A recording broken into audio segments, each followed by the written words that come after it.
Olá, boa noite. Começa agora o Jornal da Justiça desta quarta-feira, 24 de agosto.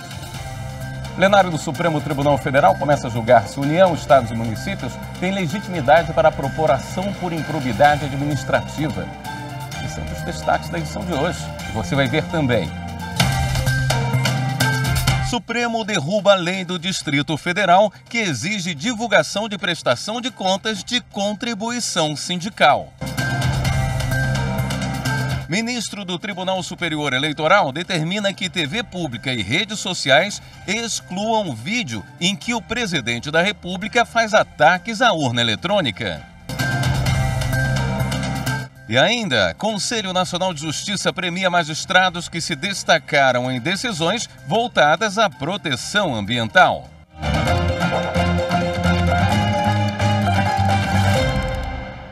Em sessão virtual, o plenário do Supremo decidiu por unanimidade que é inconstitucional a lei do Distrito Federal que determinava a publicação na internet das ações e prestações de contas de contribuições recebidas por entidades sindicais. A ação foi apresentada pela Confederação Nacional do Comércio de Bens, Serviços e Turismo. No voto, a relatora, a ministra Rosa Weber, ressaltou, entre outros pontos, que a lei do DF trata de organização sindical, matéria própria do direito do trabalho e, portanto, de competência da União. Também afirmou que parte das verbas citadas são contribuições sindicais descontadas em folha e que deixaram de ser compulsórias com a reforma trabalhista de 2017, que passou a exigir a concordância expressa dos integrantes da categoria para o recolhimento, o que foi declarado constitucional pelo STF.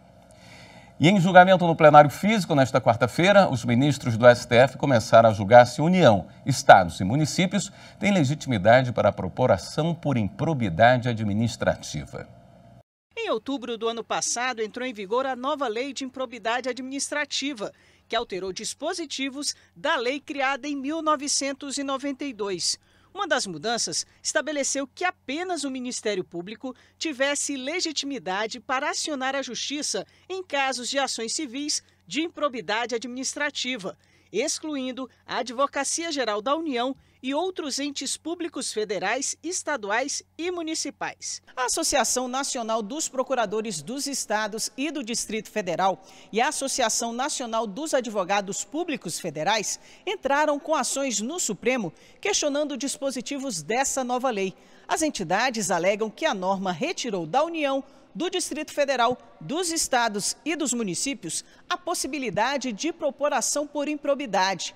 Também questionam a imposição à advocacia pública de fazer a defesa do agente público que tenha sido processado por improbidade administrativa.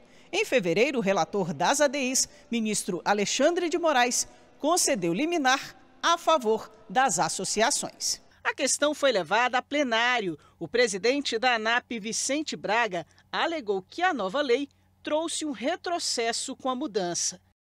Entender que tal conquista histórica constitucional, que foi a Lei de 92, que veio dar uma garantia aos direitos fundamentais da sociedade de ter gestões comprometidas com a coisa pública, retirando a legitimidade dos entes federados, que são os verdadeiros lesados por tais condutas de improbidade praticadas por gestores que tenham, de uma forma deliberada, de uma forma dolosa, a intenção de causar dano ao erário, nós temos um claro caso de afronta. Afronta à Constituição, um claro caso de retrocesso social. No mesmo sentido, o advogado da ANAF destacou que faz parte das funções dos entes públicos atuarem na proteção do patrimônio público. Prever apenas como legitimado único o Ministério Público é criar um sistema capenga, criar uma espécie de sino sem badalo, em que a administração pública poderá apurar, em que a administração pública terá deveres constitucionais e legais de verificar atos de improbidade, mas ficará à mercê das decisões unipessoais do promotor da comarca. O Procurador-Geral da República, Augusto Aras, afirmou no seu parecer que quanto maior o número de agentes em defesa do patrimônio público, maior a possibilidade de torná-la mais eficiente. colocam-me numa posição confortável de dizer que a defesa pública do patrimônio público pode ser feita pelas procuradorias, especialmente aquelas que sejam constituídas num quadro de carreira, para que isto se faça de forma institucionalizada, sem prejuízo do trabalho do Ministério Público, como custos legis, como de resto sempre acontece. Para o relator das ações, o ministro Alexandre de Moraes, o combate à corrupção, à ilegalidade e à imoralidade no poder público deve ser prioridade absoluta no âmbito de todos os órgãos públicos. Assim, confirmou a inconstitucionalidade dos dispositivos questionados, assegurando a entes públicos legitimidade para propor ação por improbidade. O legislador constituinte foi muito claro.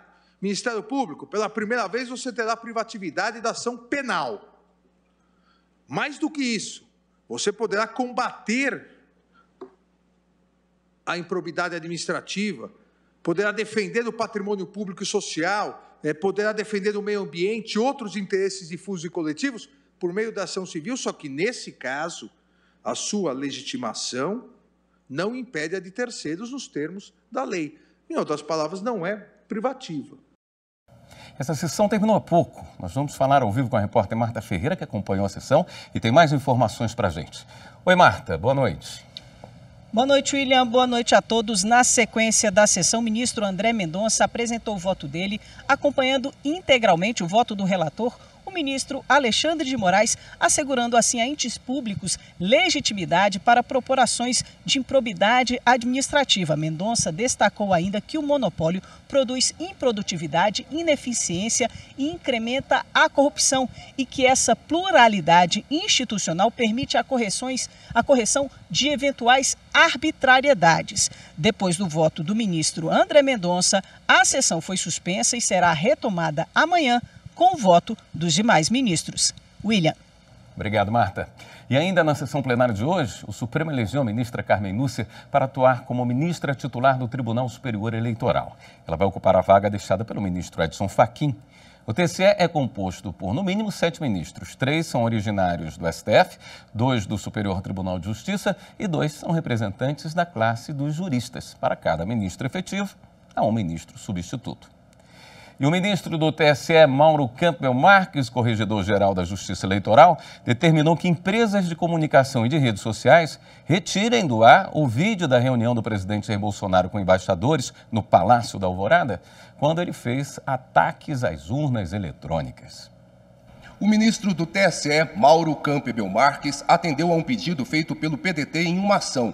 O partido questionou a conduta de Jair Bolsonaro, candidato à reeleição, e do candidato a vice dele, Walter Souza Braga Neto, por suposto abuso do poder político e uso indevido dos meios de comunicação social. A reunião de Bolsonaro com embaixadores foi no dia 18 de julho, quando ele fez ataques à segurança das urnas eletrônicas.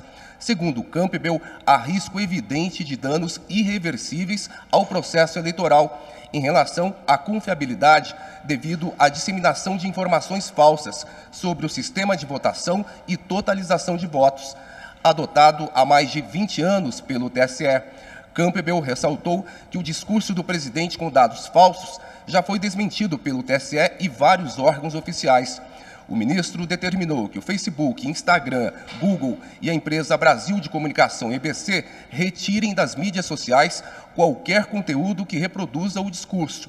Ainda de acordo com a decisão, Bolsonaro e o Ministério Público Eleitoral devem se manifestar no prazo de 5 dias. No próximo bloco, a gente mostra como foi a última sessão do CJF com o ministro Humberto Martins na presidência. Voltamos já.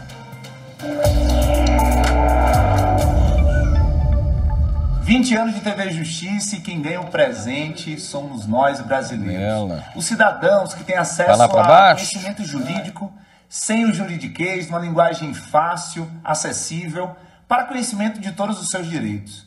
Também nós, profissionais das mais diferentes carreiras jurídicas, enxergamos na TV Justiça um espaço para aprendizagem, seja um estudante para concurso, seja um magistrado ou advogado, a TV Justiça leva conhecimento com seus diversos profissionais extremamente qualificados na área do direito e também na área da comunicação. Parabéns, TV Justiça.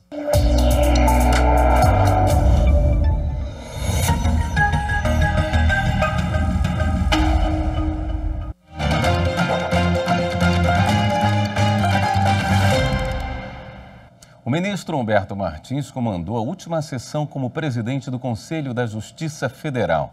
O ministro também recebeu a nova conselheira do colegiado, a presidente do TRF6, desembargadora federal Mônica Cifuentes. No pleno do Conselho da Justiça Federal, ministros, desembargadores dos tribunais regionais federais e representantes do Ministério Público Federal, AJUF e OAB.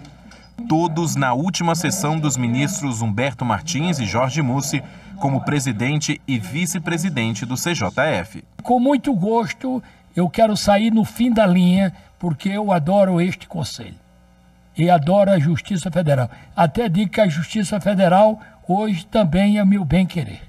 Humberto Martins abriu a sessão falando sobre um dos grandes feitos do biênio, a instalação do Tribunal Regional Federal da 6ª Região, com sede em Belo Horizonte, Minas Gerais.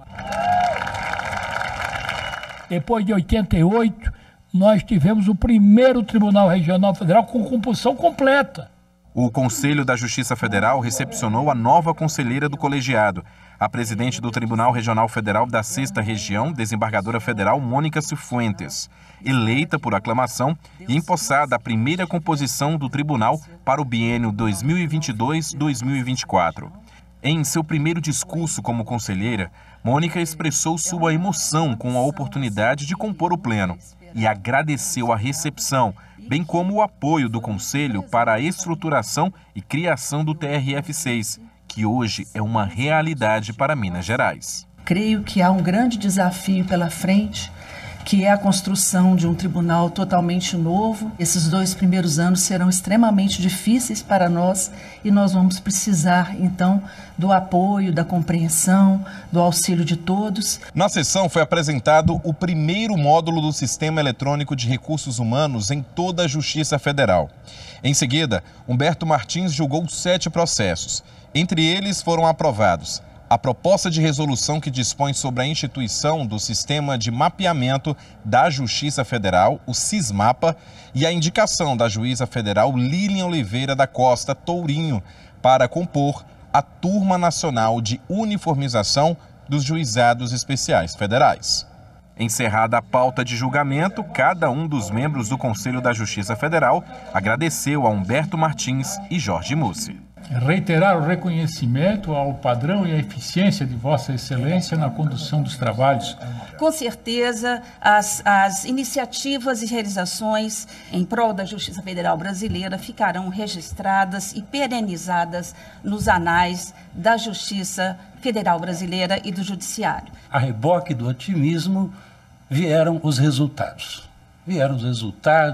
Simbolizando a eficiência, né, dos trabalhos deste conselho. No momento difícil da vida nacional, da vida mundial, brilharam, mas fizeram muito, fizeram bem e fizeram diferente. Uma gestão coesa, uma gestão que preservou a unidade e a diversidade do que é a Justiça Federal. Um biênio tão feliz, um biênio tão produtivo para a magistratura federal. Agradecer também toda a atenção, todo o carinho dispensada à Ordem dos Advogados do Brasil.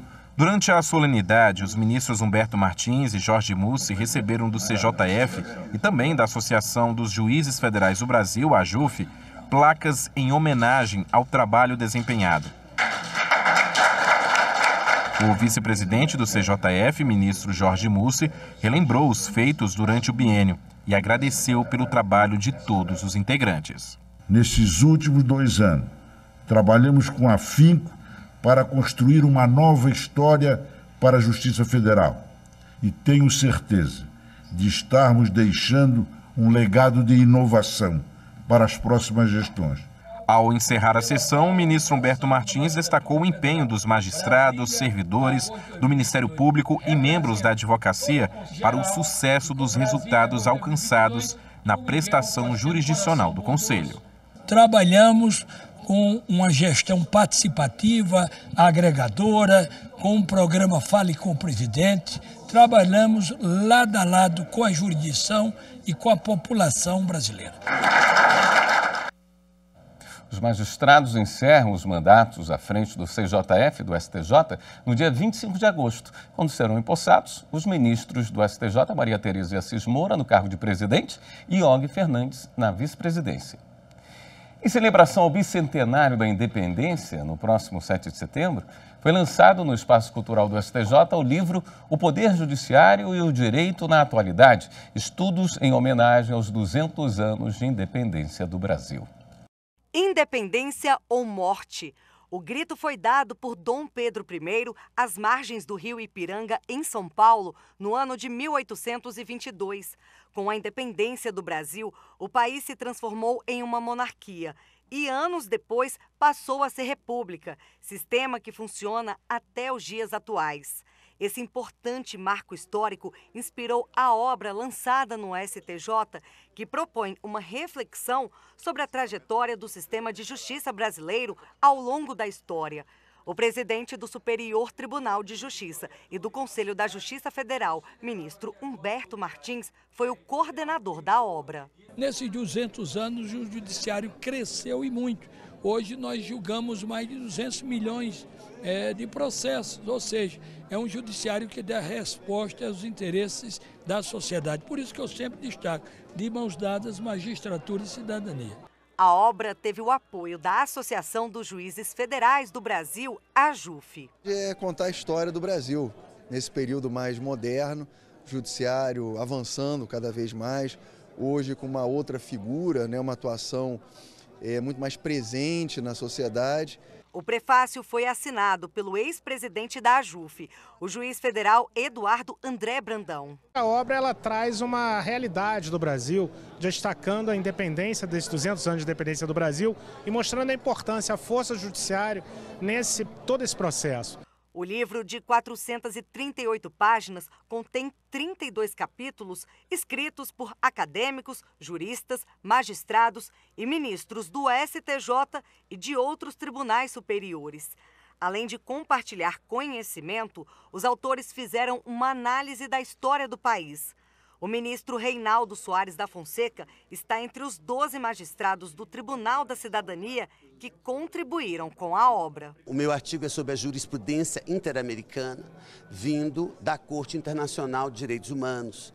E é a partir dessa jurisprudência interamericana que nós reconhecemos direitos dos índios, dos negros, dos pobres, dos excluídos, dos migrantes. E esse Tribunal da Cidadania tem um compromisso constitucional com o reconhecimento do outro. O ministro do Supremo Tribunal Federal, Dias Toffoli, escreveu o artigo Leopoldina, a mulher que decretou a independência do Brasil, abordando a importância da primeira esposa de Dom Pedro I na história do país. Ela era a princesa regente no momento em que Dom Pedro viajava e no dia 2 de setembro ela assina o decreto de independência do Brasil, que chega pelo mensageiro no Ipiranga, em São Paulo, e quando aquele mensageiro entrega a Dom Pedro, e aí então toda aquela mística de que ele fez o grito da independência, mas a verdade esse grito veio de uma mulher. A seguir, CNJ homenageia magistrados que se destacaram em decisões para a proteção ambiental. Voltamos em instantes. 20 anos de TV Justiça, sem dúvida uma conquista democrática. O televisionamento das sessões, especialmente das sessões plenárias mais importantes, aproximou o cidadão do Poder Judiciário. Isso é uma conquista importante. Eu faço uma única ressalva, fiz desde o primeiro momento ao ministro Marco Aurélio, que foi o pai dessa ideia, nas questões criminais. Acho que o processo criminal não deveria ser televisionado. O processo criminal é fato. E muitas vezes há uma sensacionalização, e essa sensacionalização leva a um pré-julgamento. E também entendo que pode ser considerado, inclusive, uma condenação acessória sem previsão constitucional. Mas vamos apoiar a TV Justiça naquilo que ela tem de melhor, que é aproximar o cidadão das grandes causas nacionais.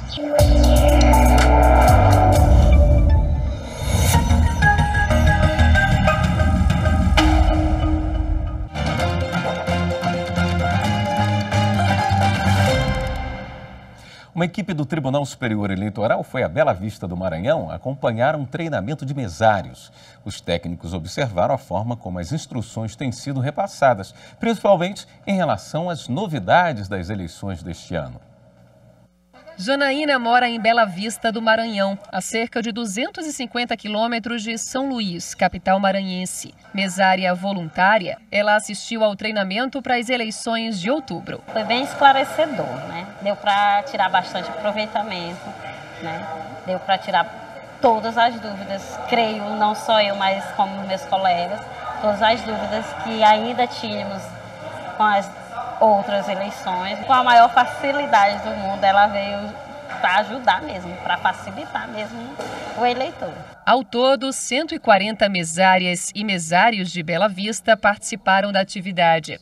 A ideia é explicar como os mesários devem orientar os eleitores nos dias de votação. Assim como aqui em Bela Vista, no Maranhão, os treinamentos ocorrem em todo o Brasil e no exterior, desde o início de agosto, e podem ser feitos de forma presencial e online. Até o dia 1º de outubro, cerca de 2 milhões de mesários vão ter recebido as instruções. Uma das novidades é que pela primeira vez em uma eleição vai ser feito o teste do teclado na sessão eleitoral. O objetivo é verificar se todas as teclas funcionam normalmente. Em eleições passadas, o teste era realizado antes da chegada das urnas às sessões. Isso traz mais transparência, porque os fiscais dos partidos podem acompanhar esse procedimento, observadores eleitorais podem acompanhar esse procedimento e todos os mesários presentes também têm essa oportunidade, porque o teste que é feito anteriormente não é feito na presença deles. Também será impresso o resumo da zerésima. Esse documento deve ser colado em lugar visível da sessão eleitoral, para mostrar que não há nenhum voto registrado na urna antes de a eleição começar, às 8 horas da manhã. Nestas eleições, um alerta vai ser emitido ao mesário para lembrá-lo de inspecionar periodicamente a cabine de votação e o próprio aparelho. É para checar se não há nenhuma propaganda política colada na máquina ou se ninguém tentou quebrá-la, por exemplo. Esse processo também pode ser acompanhado por fiscais de partidos, federações partidárias, coligações, eleitoras e eleitores. É muito bom até para provar que não está tendo tipo de fraude na eleição. Até porque o fiscal está ali como testemunha se está tendo irregularidade ou não. Então, no momento que chama e comprova que não tem santinho lá, ele é ciente que não houve fraude. Durante o treinamento, os mesários também tiraram dúvidas com os integrantes das equipes da Justiça Eleitoral. Uma delas foi sobre o funcionamento do QR Code no boletim de urna, que é um documento impresso pela máquina depois que a votação termina. Ele indica quantos votos foram registrados e pelo menos 5 vias são impressas. Uma delas é colada na frente da sessão eleitoral e quem quiser pode baixar o aplicativo Boletim na Mão para ter acesso às informações no próprio celular. O QR Code é um tipo de código de barras de formato aberto, ou seja, qualquer pessoa pode interpretar aquilo e é uma leitura mais automatizada do que está escrito exatamente no BU. Então ele não contém nenhum segredo, nada que possa ser colocado no QR Code sem que possa ser lido por qualquer pessoa. Então, se um candidato X teve 100 votos, no QR Code também vai falar, o candidato X teve 100 votos. É só uma forma automatizada, em vez de as pessoas anotarem, os fiscais anotarem o quantidade de votos, eles podem, inclusive, fazer uma ferramenta própria de leitura desse QR Code. Então isso facilita muito o trabalho de fiscalização deles e é uma forma de dar mais transparência ao processo como um todo. O Conselho Nacional de Justiça premiou hoje os magistrados que se destacaram em decisões judiciais para proteção ambiental. O impacto da justiça na proteção do meio ambiente e comunidades tradicionais ganha reconhecimento com a premiação do Conselho Nacional de Justiça. O concurso Decisões Interlocutórias, Sentenças e Acórdão sobre o Meio Ambiente foi dividido em 5 categorias. Participaram magistrados e magistradas de todas as regiões do país. Cerca de 50 trabalhos foram avaliados pela comissão julgadora. Entre os requisitos analisados, a fundamentação do ato judicial, o cumprimento das normas sobre a matéria em vigor no país, a aplicação de normas internacionais que tratam sobre o meio ambiente e a relevância coletiva do ato judicial. Celebramos aqui o renovar de um compromisso da magistratura brasileira com uma prestação jurisdicional que tem na bússola do direito ao meio ambiente equilibrado para as presentes e futuras gerações um norte em absoluto que respeita a tomada de decisões em matéria ambiental. Nós celebramos também, na entrega desta premiação, o reconhecimento de que a proteção do meio ambiente é um tema-chave na atualidade e que igualmente cumpre ao Poder Judiciário desempenhar o papel que lhe foi confiado pela Constituição Federal. Na categoria Garantia do Direito dos Povos e Comunidades Tradicionais estabelecidas em áreas de proteção ou interesse ambiental, a vencedora foi a juíza federal substituta do Tribunal Regional Federal da 4ª Região, Clarides Ramier. Na categoria Mudanças Climáticas, Poluição Atmosférica e Emissão de Gases de Efeito Estufa, o primeiro colocado foi o desembargador do Tribunal de Justiça de Rondônia, Miguel Mônico Neto. Na categoria Desenvolvimento Econômico Nacional, em ações de grande repercussão e complexidade socioambiental, o vencedor foi o juiz federal do TRF3, Fernando Caldas Bivar Neto. O juiz federal de Santa Catarina, Adamastor Nicolau Turnes, foi o vencedor na categoria Proteção aos Recursos Hídricos, Fluviais, do Subsolo e Marítimos. E o primeiro lugar na categoria Aplicabilidade dos Tratados Internacionais celebrados pelo Brasil na área ambiental foi o juiz federal do TRF3, Felipe Bittencourt Potrick. Decisões laureadas e muito contribuirão para inspirar o aprimoramento da política pública de proteção socioambiental do patrimônio natural brasileiro, no que se insere a política judiciária para o meio ambiente instituída pela Resolução CNJ 430 de 2021. No próximo fim de semana, tem a segunda fase da prova da Ordem dos Advogados do Brasil. Aqui no Jornal da Justiça, a gente vai exibir de hoje a sexta-feira uma série de dicas para quem vai enfrentar as questões discursivas da OAB. Vamos ver agora o terceiro episódio. Olá, hoje nós vamos falar sobre as questões de direito material que caem na segunda fase da OAB. Todo o conteúdo que vai cair você já sabe, né? Não é hora de ficar correndo atrás disso, é hora de resolver questões. Minha orientação é que você procure as questões que já caíram nos últimos exames da ordem e tente respondê-las. Se ficou alguma dúvida, você vai ao seu material de consulta, tira a dúvida e volta para responder a questão. Terminou de responder tudo, vá à folha de respostas que a OAB disponibiliza para você e veja se os pontos que você elencou nas suas respostas são os mesmos que o examinador queria que você utilizasse. Assim você não só conhece o tipo de questão que cai, não só entende os assuntos que mais são cobrados, como entende o que o examinador quer que você faça. No momento de responder essa pergunta na hora da prova, minha orientação é que você faça primeiro um esqueleto no rascunho, com os pontos que você vai abordar, com todos os dispositivos legais que você acha que se aplicam ao caso, e só no fim da prova você desenvolve isso na folha de respostas. E é isso, você está a um passo da aprovação. Amanhã eu vou voltar com mais dicas para você.